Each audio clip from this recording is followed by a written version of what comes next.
In deze video laat ik je zien hoe ik deze twee shadowboxen verander in twee doopcadeautjes. Daarmee laat ik je precies zien hoe ik deze maten pak in de Cricut Design Space om te zorgen dat ik een design uitdraai dat de juiste grootte heeft. En aan het einde kun je natuurlijk het geweldige resultaat zien. Hallo allemaal, welkom. Ik ben Bianca van Be Creatief en vandaag ga ik dus deze boxen met jullie maken tot een ander soort box. Het kan een doopbox zijn, het kan een box voor van alles en nog wat zijn. Ik gebruik daarvoor rood papier. Het is gewoon papier van de Action, wat ik ga snijden met de Cricut. Mirror cardboard papier heet het.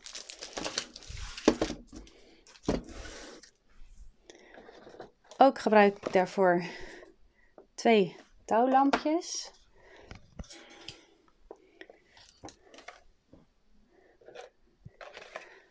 Zwart en goud ga ik gebruiken.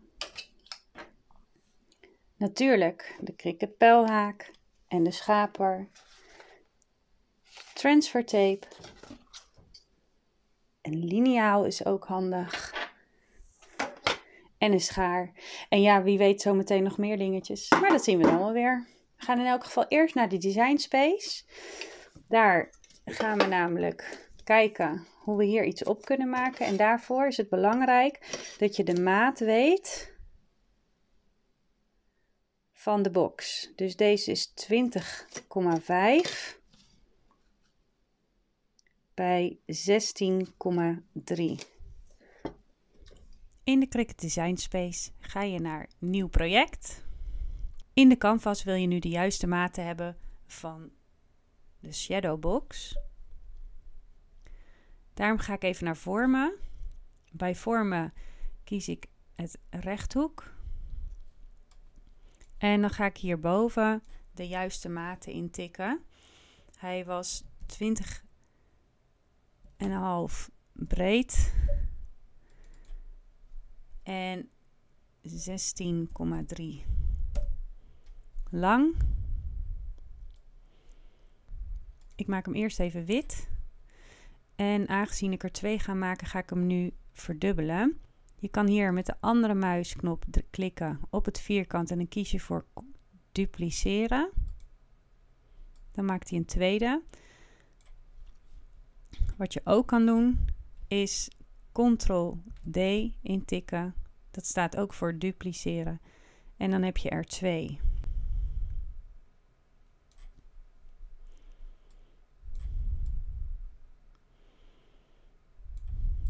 Zo. Dan heb ik nog de rand van de shadowbox. In dit geval is dat wit, dus zou ik niet per se het erachter kunnen zetten. Maar als je het een kleurtje wil geven, dan kan je dus nog een keer een box pakken. Dan gaan we de buitenkant van de box is 22,8 bij 18,7. Zoals je ziet staat hij er nu voor. Als ik dan op de andere muisknop druk en ik klik op naar achter sturen, dan zie je dat hij achter de ander verschijnt.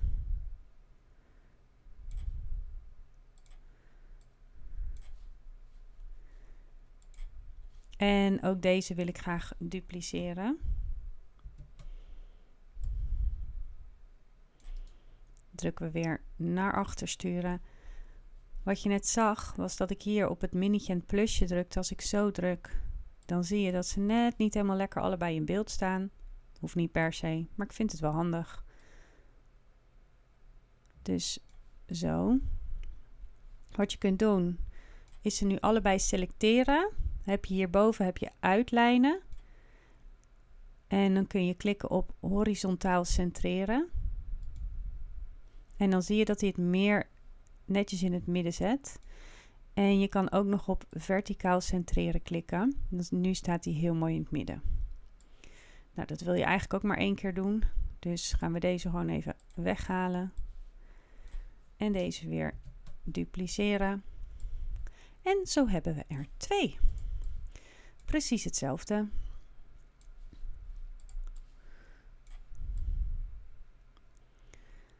Nu heb ik de juiste maat om mijn box te gaan maken. Dus dat betekent dat ik nu hier aan de binnenkant alle teksten kan gaan zetten. Het kan nu gaan ontwerpen zoals ik het wil. Daarvoor ga ik naar vormen. Kies ik voor dit hart. Ik vind het onderste hart wat minder hard dan het bovenste hart.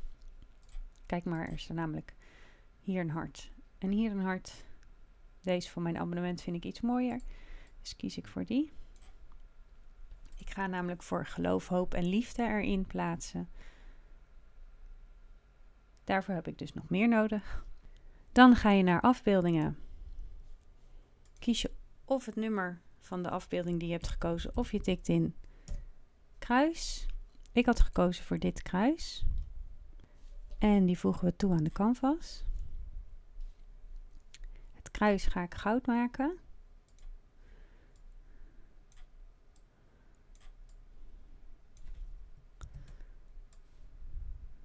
Die plaats ik hier.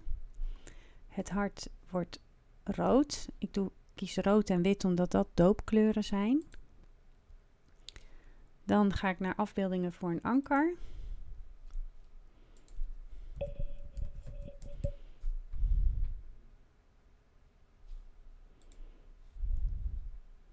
En die voegen we ook toe.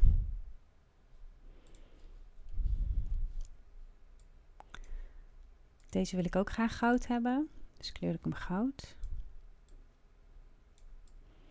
En de ene is een jongen en de ander is een meisje.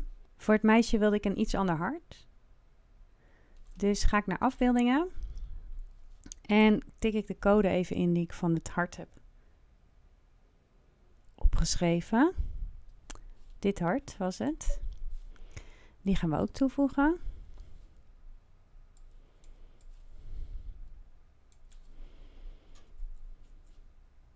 En die maken we ook rood. Dan zetten we deze even weg. Want dan kun je het nu selecteren om te zorgen dat ze gecentreerd worden.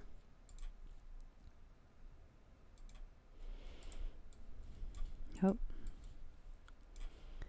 Dus uitlijnen, horizontaal centreren en verticaal centreren. Dat doen we ook nog even bij de ander.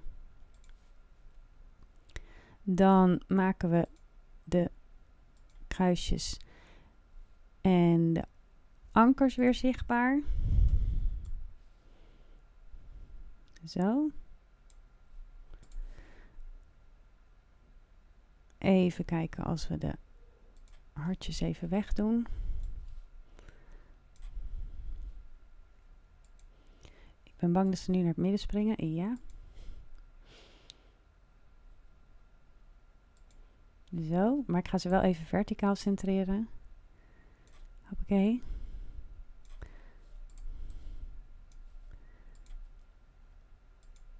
Verticaal centreren. Die kant ook. Verticaal centreren. En dan maken we de hartjes weer even zichtbaar.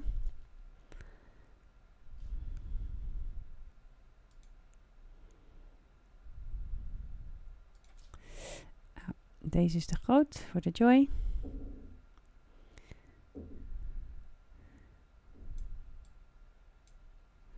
Zo niet meer.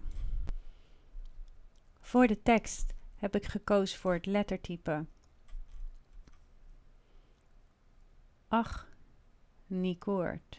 Agincourt.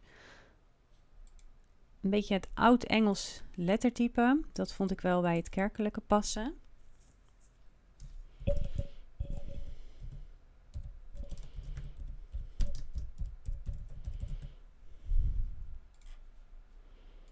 En de letters ga ik zwart maken.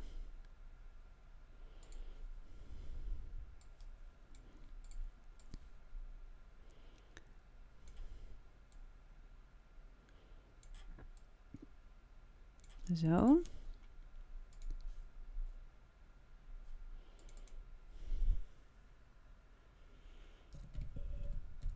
De geboortedatum ga ik erin zetten.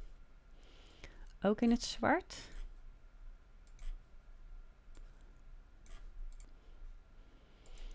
En ik ga aangeven de doopdatum natuurlijk.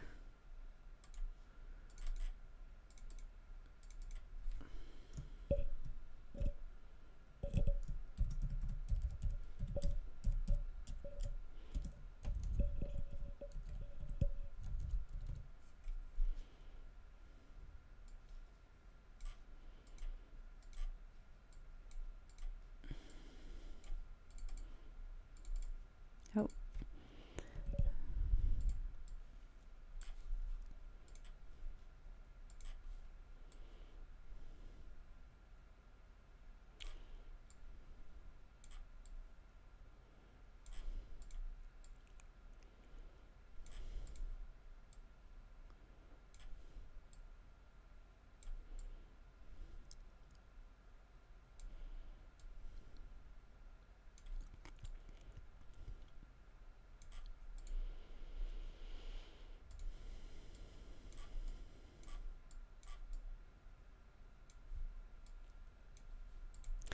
En zo kun je passen en meten zodat het binnen je box gaat passen.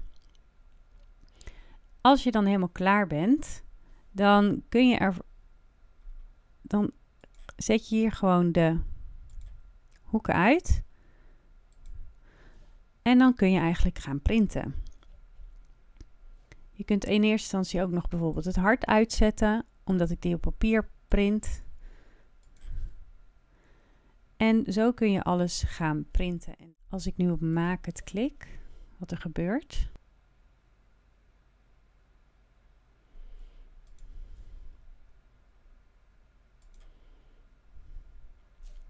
Zoals je ziet heeft hij voor mij al heel mooi het op kleur gezet.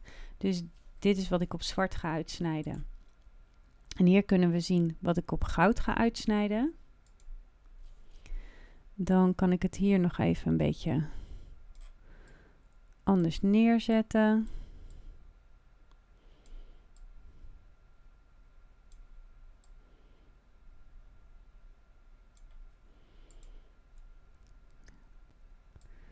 Want hij gooit nu natuurlijk een beetje de lettertypen door elkaar. En als het goed is heb ik nu de juiste soort bij elkaar. Dan klikken we op verder gaan. En het is Smart Vinyl Permanent. Gaan we het gereedschap laden. Gaan we printen en maken. Kom maar mee.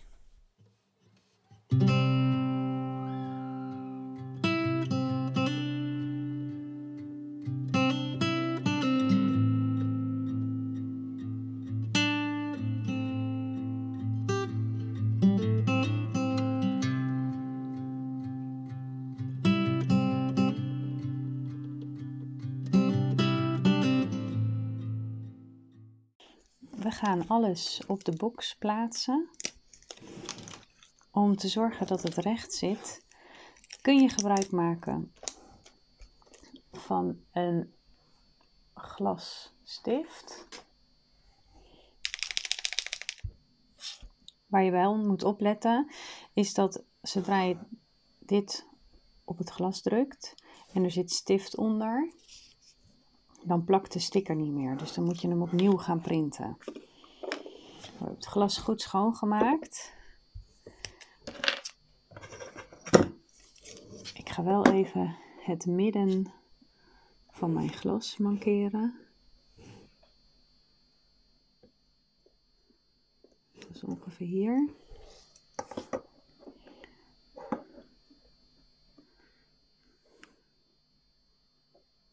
Zo. En ik ga ook het midden van het midden mankeren. Dan kun je er altijd even voor kiezen om je patroontje dubbel te vouwen. En dan te gaan plaatsen. Oftewel, ongeveer de laatste letter hier is het midden van dit patroon. Dus dan gaan we ook zorgen dat het midden op het glas gaat komen. En daarbij gaan we... Grapje. En daarbij... Oké, moeten we even nog iets meer aanduwen.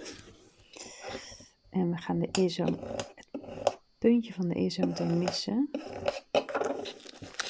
Al bedenk ik me nu dat we daar wel iets aan kunnen doen.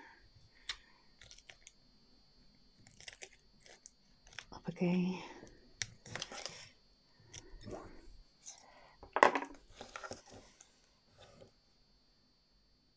Zo, nou gaat het puntje van de I ook mee. Die had ik per ongeluk niet afgeplakt.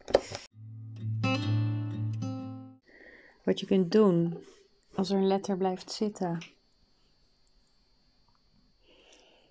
is of met de schraper, of wat ik nog wel eens doe, is heel voorzichtig, want anders maak je natuurlijk het vinyl kapot hiermee. Heel voorzichtig even zorgen dat die loskomt hiermee. Zodat die wel op je vinyl blijft zitten. Of op je transfer tape bedoel ik, blijft zitten.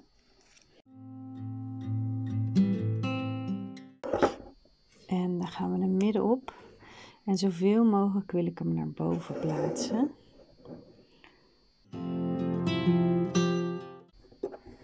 Duw hem even vast. Had misschien iets naar beneden gekund. En vervolgens verwijder je de tape. En dan zorg je dat je dat zo plat mogelijk doet. Want dan blijft het vaak goed zitten. En zo ga ik even alles op de box plaatsen.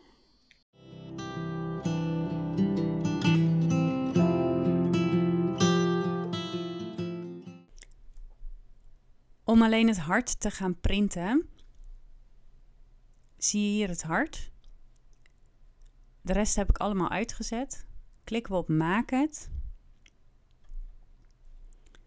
Voor elke mat, want we gaan het op de mat printen. Je ziet hier dat ik, 11 ga ik pakken en aan de onderkant 12. Dus ik zorg dat ik het papier op maat snij van het hart. Dan kies ik voor fotopapier. Die heb ik gevonden hier toen ik door alle materialen ging bladeren. Want dat is het. Dus we gaan het even op maat maken en dan het fotopapier laden.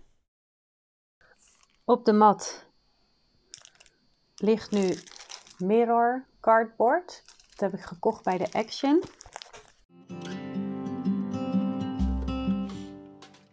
Ik heb bij de Action dubbelzijdig tape gekocht. En dubbelzijdig wat dunner tape.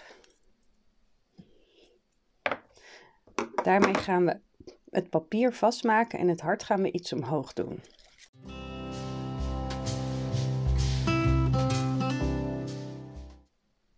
Het is toevallig voor mijn neefje en nichtje. Dus in de ene box doe ik de rozenkrans van mijn oma. En in de andere box komt de rozenkrans van mijn moeder. Dan gaan we lichtjes plaatsen. Aan de binnenkant van de box. Daarvoor heb ik gewoon dit gekocht bij de Action. En ik ga het touw eraf halen, want dat lijkt mij te druk. Heb ik 4 hele kleine spijkertjes. En die ga ik zoveel mogelijk in de hoek plaatsen.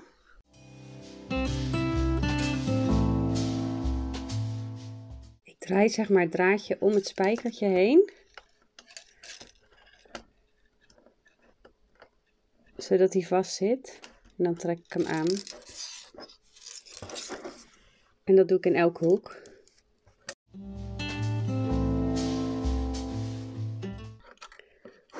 Hier is het einde. En ook die draai ik even om de ander heen. Zodat hij vast zit. Hier in de bovenkant heb je genoeg ruimte dat even het lampje eruit kan komen.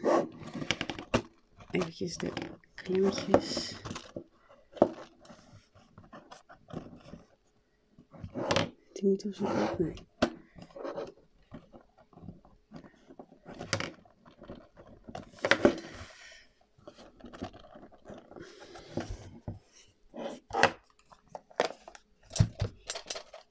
het kruis is omgedraaid, maar die moet even goed. Dan is het nog de bedoeling dat hier een foto op komt. En zo heb je een box met licht. En het resultaat krijg je zo nog even te zien met foto. En een kruis wat goed hangt. In elk geval ga ik deze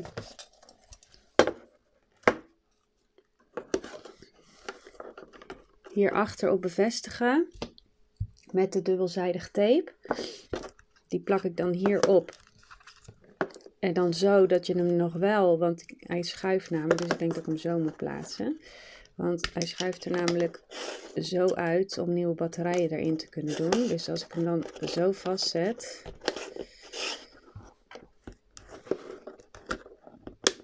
dan moet het kunnen. Als ik hem zo vastzet, dan kan ik hem er niet afschuiven omdat hier een randje zit. En dan kun je hem gewoon op de achterkant aan en uitzetten. De draad loopt weg.